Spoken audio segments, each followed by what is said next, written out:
ആത്മബന്ധുക്കൾക്ക് വിനീതമായ നമസ്കാരം. കേശവൻ്റെയും അർജുനൻ്റെയും സംവാദം കേട്ട് സഞ്ജയൻ വീണ്ടും വീണ്ടും അത്ഭുതസ്തബ്ധനായി ആനന്ദസാഗരത്തിൽ ആറാടിക്കൊണ്ട് പറയുകയാണ്. രാജൻ സംസ്മൃത്യ സംസ്മൃത്യ സംവാദമിമമത്ഭുതം കേശവാർജുനയോ പുണ്യം ഋഷ്യാമി ച മുഹുർമുഹുർ. ഞാൻ വിവർത്തനം ഒന്ന് കേൾക്കാം.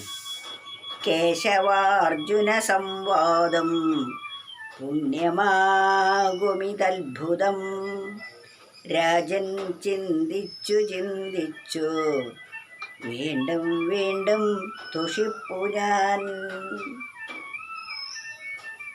അർജുനനും സാക്ഷാൽ ഭഗവാനും തമ്മിലുള്ള ഈ സംവാദത്തെ കേട്ട് സഞ്ജയൻ ആനന്ദപരിപ്ലുതനായിക്കൊണ്ട് പറയുകയാണ്, അല്ലയോ ധൃതരാഷ്ട്ര മഹാരാജാവേ, അങ്ങ് ഈ പറഞ്ഞ വാക്കുകൾ, ഭഗവാന്റെ വാക്കുകൾ നേരിട്ടാണ് എൻ്റെ നാവിലൂടെ അങ്ങയുടെ ചെവിയിലേക്ക് പ്രവേശിച്ചത്.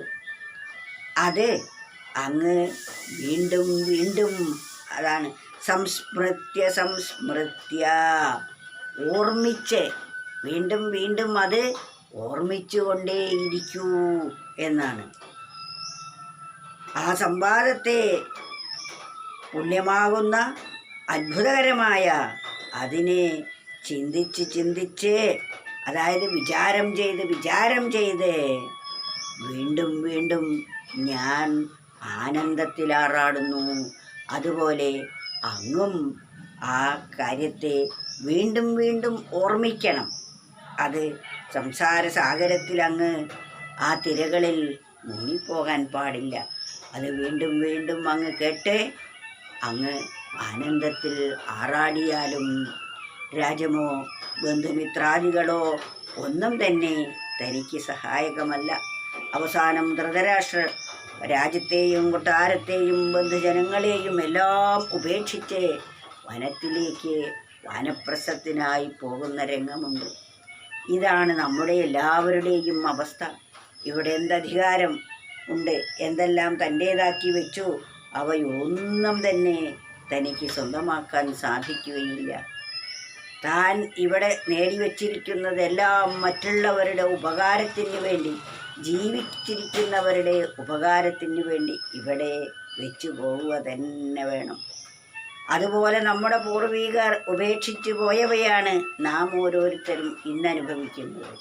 അതുപോലെ നാം പോകുന്ന സമയത്ത് ഇവയെല്ലാം ഇവിടെ ഉപേക്ഷിച്ചു പോകുന്നത് അടുത്ത തലമുറകൾ അനുഭവിക്കുന്നതിന് വേണ്ടിയാണ്.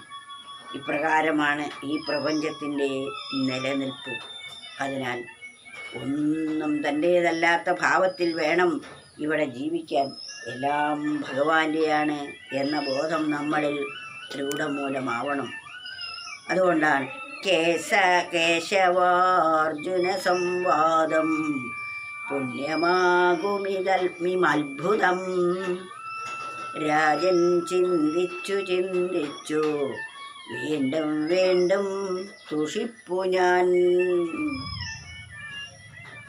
ആ കാര്യത്തെക്കുറിച്ച് നിരന്തരം വിചാരം ചെയ്യുമ്പോൾ ആനന്ദസാഗരത്തിൽ ഞാൻ ആറാടുന്നു.